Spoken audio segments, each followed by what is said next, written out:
गुप्ता जी हो, एमसीडी चुनाव को लेकर बड़ी गहमागहमी चल रही है, क्या कहेंगे इसके लिए? हाँ, गहमा-गहमी तो चल ही रही है और काफ़ी सारे इच्छुक जो लोग हैं, जो पार्टी कार्यकर्ता हैं या पार्टी से जुड़े लोग हैं, जिन्हें लगता है कि हम एक अच्छे निगम पार्षद रहेंगे, तो वो सारे लोग अपनी दावेदारी कर रहे हैं और अपना अपना प्रचार कर रहे हैं अपने अपने तरीके से। लगभग हर पार्टी में ही ऐसा चल रहा है। अच्छा, आपकी यहाँ जैसे आसपास में हम घूमे थे तो आपकी बड़ी चर्चाएं थी। अच्छा, तो आप ये बताइए, अगर आप चुनाव जीतते हैं, पार्षद बनते हैं, तो जनता के लिए आप क्या करेंगे, क्यों वोट दे जनता आपको? देखिए जनता मुझे वोट इसलिए दे, और मैं निगम पार्षद एक्चुअली मैं अपने आप को कोई पॉलिटिशियन नहीं मानता, राजनीतिक नहीं मानता। मैं यहीं का बासिंदा रहा हूँ, यहीं मेरी प्राइमरी एजुकेशन हुई, सेकेंडरी एजुकेशन हुई। मैं थ्रू आउट स्कूल टॉपर रहा, यहीं मैंने LLB, LLM, BTech यहीं रह के की। और समाज के और जगह के लोग सारे लोग मुझे जानते हैं। इनफैक्ट कोई भी पॉलिटिकल पार्टी हो, इरिस्पेक्टिव ऑफ पॉलिटिकल पार्टी, लोग मुझे सपोर्ट कर रहे हैं कि उमेश गुप्ता जी आ रहे हैं तो भी आपके लिए हमारी सपोर्ट है। और मैं क्यों कर पाऊँगा, क्योंकि मुझे लगता है मैं सक्षम हूँ। मैं एक टेक्नोक्रेट रहा, पहले शिक्षक भी रहा और अब वकील हूँ। तो वकालत के ज़रिए मुझे सिस्टम की एक अच्छी जानकारी है, कानून कायदों की जानकारी है, कैसे सिस्टम काम करता है, उसकी मुझे और लोगों की तुलना में ज़्यादा बेहतर जानकारी है। तो मुझे लगता है कि मैं ज़्यादा अच्छे काम करवा पाऊँगा, मैं ज़्यादा अच्छा निगम पार्षद बन पाऊँगा। अच्छा, आप आम आदमी की पार्टी से कर रहे हैं, और जो अगर पिछले चुनाव की बात करें तो उसमें तो एमसीडी में बीजेपी का कब्जा था। तो कहा जा रहा है कि बीजेपी ने तो अच्छा काम किया, तो फिर आम आदमी पार्टी को जनता क्यों चुने? देखिए ये बड़ी हास्यास्पद बात आपने करी है। एमसीडी पिछले 15 साल से काबिज है। एमसीडी में बीजेपी पिछले 15 साल से काबिज है और बीजेपी ने पूरी एमसीडी की हालत ख़राब कर दी। दो चार मैं आपको उदाहरण दे दूं, कूड़े के ढेर लगे हुए हैं। क्यों लगे हुए हैं? क्योंकि सफाई कर्मचारियों को तनख्वाह नहीं मिलती है, बेचारे महीनों हो जाते हैं, धरना प्रदर्शन करते हैं, नहीं मिलती। आप हॉस्पिटल का ले लीजिए, मोदी जी ने खूब थाली पीट के डॉक्टरों के सम्मान में थाली पिटवाई, लेकिन अभी फिर उन्हें लठवी बजवाए, 4-4 महीने 6-6 महीने हो जाते हैं, उन्हें तनख्वाह नहीं मिल पाती है।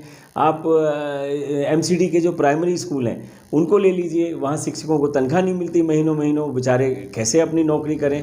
और इसका एक सबसे बड़ा एक उदाहरण मैं आपको देता हूँ कि एमसीडी की हालत बीजेपी ने कैसे ख़राब करी है।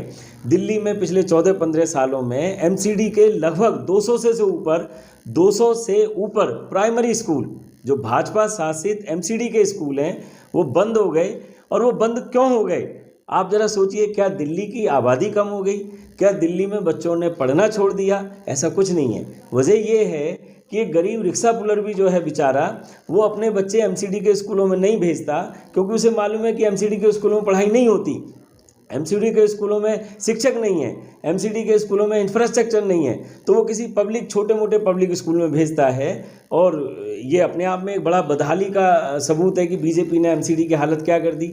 वहीं आप अगर दिल्ली सरकार के केजरीवाल साहब के स्कूल देखेंगे, उनमें दिन प्रतिदिन इनरोलमेंट बढ़ रहा है, लगभग 17 लाख बच्चे हो गए हैं। अब सरकारी स्कूल में पूरे ऑल ओवर इंडिया छोड़िए, अब बाहर भी दिल्ली सरकार के स्कूलों का उदाहरण दिया जाता है।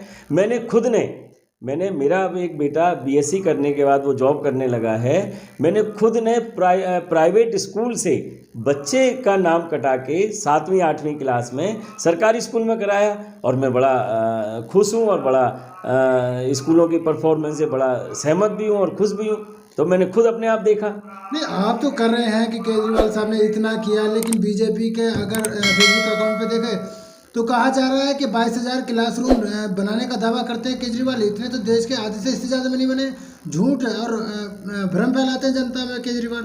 नहीं, देखिए बीजेपी का जो भी कहना सुनना प्रचार, वो एक्चुअली में मीडिया तंत्र पे ही चलता है। वो कुछ भी बोल देते हैं, वो कुछ भी। आप मोदी जी का लगा लीजिए कि 15 लाख रुपए आएंगे खातों में, बाद में का जी जुमला था। आप अगर एक एक चीज़ का मैं देने लगूं तो उनका तो खैर कहिए नहीं।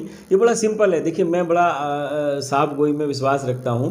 आप किसी भी सरकारी स्कूल में पढ़ने वाले किसी व्यक्ति से बात कर लीजिए कि भाई जो 4-6 साल पहले स्कूलों की हालत थी और आज जो हालत है, क्या अंतर है, आपको अपने आप पता चल जाएगा। आप ये बात दावा कर रहे हैं कि केजरीवाल और आम आदमी पार्टी से यार एमसीडी में रहेगी। अगर बात करें तो आपके ही पार्षद हैं गीता रावत वो रिश्वत मतलब वसूली करती है छत डालने के नाम पर, उन्हें गिरफ्तार किया जाता है, सीबीआई करती है। देखिए वो भी एक फर्जी केस है, अभी ऐसे और भी केस आएंगे। आम आदमी पार्टी ही क्यों, जो बाकी पार्टियों के लोग हैं, कांग्रेस के लोग हैं, आप देखिएगा बीजेपी के लोग इसमें एक्सपर्ट हैं। वो ईडी भी लगाएंगे, वो सीबीआई भी लगाएंगे, वो पुलिस को भी लगाएंगे कि एक बदनामी फैल जाए। और बदनामी फैल जाए उनको बाद में आप देखना इसमें 100% बरी होंगी, क्योंकि इसमें मूंगफली वाले तक का ये कहना था कि मैंने तो उन्हें रखने के लिए दिए। वो बेचारा रोड पे लगाता है, किसी से उधार लिए थे, उसने रखने के लिए दिए कि दीदी आप ये पैसे रख लो, शाम को जाऊंगा मैं लेता जाऊंगा। नहीं, वो तो दावा करे सीबीआई की तरफ से, जिस तरीके से कहा जा रहा है कि कलर वाले नोट दिए गए थे स्पेशली, तो उसमें तो जो बयान आ रहे हैं तो वो तो बिल्कुल साफ साफ जाहिर करते हैं कि वसूली के लिए पैसे लिए गए थे। देखिए मैं बता रहा हूँ, मैं पेशे से वकील हूँ और अच्छी खासी वकालत करता हूँ। इस तरीके के केस कहीं नहीं टिकते कोर्ट में, कहीं नहीं टिकते। देखिए आरोप आप किसी पे भी लगा लीजिए, किसी पे भी लगा दीजिए। आप कोई भी कल को कहने लगे जी लाल किले का मालिक मैं हूँ, कह सकता है, लेकिन वो मालिक है इस बात को सिद्ध करने में तब पता लगेगा कैसे सिद्ध करेंगे। अगर बीजेपी का आ जाता है तो आम आदमी पार्टी पर्चे बंटवाती है कि ऐसे भ्रष्टाचार कर रहे हैं। अगर अपने ऊपर आता है तो आप बोलते हैं कि फर्जी केस है। नहीं, देखिए उसमें दोनों में अंतर है। आप अगर देखेंगे बीजेपी के, अगर न्यू अशोकनगर से एक देखें, उनका तो नाम ही बदल के लेंटर पांडे हो गया था, लेंटर पांडे हो गया था। पब्लिक की ज़बरदस्त शिकायतें थीं, इतनी शिकायतें थीं, उनसे पब्लिक इतनी त्रस्त थी कि पार्टी ने खुद ने ही उन्हें हटा दिया। तो वो एक अलग चीज़ है। आप देखिए पब्लिक की शिकायतें थीं, यहाँ एक सिंपल इंसिडेंट लगा के आप किसी पे भी एलिगेशन लगा सकते हैं। एलिगेशन लगाना अलग चीज़ है, सिद्ध करना अलग चीज़ है, और ये इस टाइप का चीज़ें इलेक्शन टाइम में बड़ी आम रहती हैं। वकील साहब मेरा एक सवाल है, जिनके बलबूते पर आप बोलते हैं अरविंद केजरीवाल जी, उन्हीं केजरीवाल जी को कुमार विश्वास जो है बड़ा कुछ आजकल बयानबाजी कर रहे हैं, कैसे देख रहे हैं आप? देखिए मैं अभी जो मैंने कहा बिल्कुल यही चीज़ है। कुमार विश्वास जी का वैसे सम्मान है, एक अच्छे कवि हैं, लेकिन क्योंकि उनको एक राज्यसभा की सीट ना मिल पाने की टीस आज तक है, और इस बेसिस को लेके वो जब भी इलेक्शन नज़दीक आते हैं कोई ना कोई शगुफा छोड़ देते हैं। और मेरे नहीं समझ में आता, अब इलेक्शन देखो ख़त्म हो जाएंगे कुछ दिन बाद, वो कहाँ कुमार विश्वास, कहाँ कुमार विश्वास जी की बात कहीं नहीं आएगी, ना मीडिया दिखाएगी, ना वो खुद कुछ कहेंगे। तो इन बातों में कोई आधार नहीं है। बीजेपी हिजाब को लेके बहुत ज़्यादा चर्चा है, हिजाब, इस पर आप क्या कहेंगे? देखिए हिजाब, मेरा जो मानना है ये एक पर्सनल सा मैटर है, और इसको हमें विवाद नहीं बनाना चाहिए। अब विवाद आप देखिए, क्योंकि सालों साल से कुछ चीज़ें कुछ समाज में, कुछ धर्मों में प्रचलित हैं और वो उस हिसाब से चलती आ रही हैं, तो हमें उस पर विवाद नहीं बनाना चाहिए। जिस जगह विवाद हुआ है वहाँ लड़कियाँ, महिलाएं पिछले 30 साल 40 साल से वैसे ही आ रही थी स्कूल कॉलेजेस में, तो अब ये आज क्यों बन गया, मेरी समझ से परे है। अच्छा, आप एक एडवोकेट भी हैं, राजनीति में आए हैं, जिस तरीके से ये हवा बनाई जा रही है कि हिजाब, जो कर्नाटक सरकार की तरफ से कहा गया है कोर्ट में कि हिजाब मुस्लिम महिलाओं का ज़रूरी अंग नहीं है, तो किस नज़र से देख रहे हैं आप इसे? देखिए मेरा ये कहना है, हम फिर वहीं जा रहे हैं, हम क्यों किसी व्यक्ति विशेष की, जो उसकी एक स्वतंत्रता है जो कि संविधान हमें देता है, एक हमें अपनी धार्मिक एक्सप्रेशन की स्वतंत्रता का अधिकार है, तो वो देता है, तो हम कौन होते हैं डिसाइड करने वाले कि वो हिजाब पहने या हिजाब ना पहने? क्यों ना हम उसी पे छोड़ दें। अब अगर हम इसी बात को आगे लेके चलेंगे, आप देखेंगे कुछ कट्टरपंथी ऐसे भी हैं जो कहते हैं लड़कियों को जींस नहीं पहननी चाहिए। भाई मेरा ये कहना है, आप कौन होते हो, वो पहने या ना पहने ये हम उस महिला के ऊपर ही छोड़ दें तो ज़्यादा अच्छा रहेगा।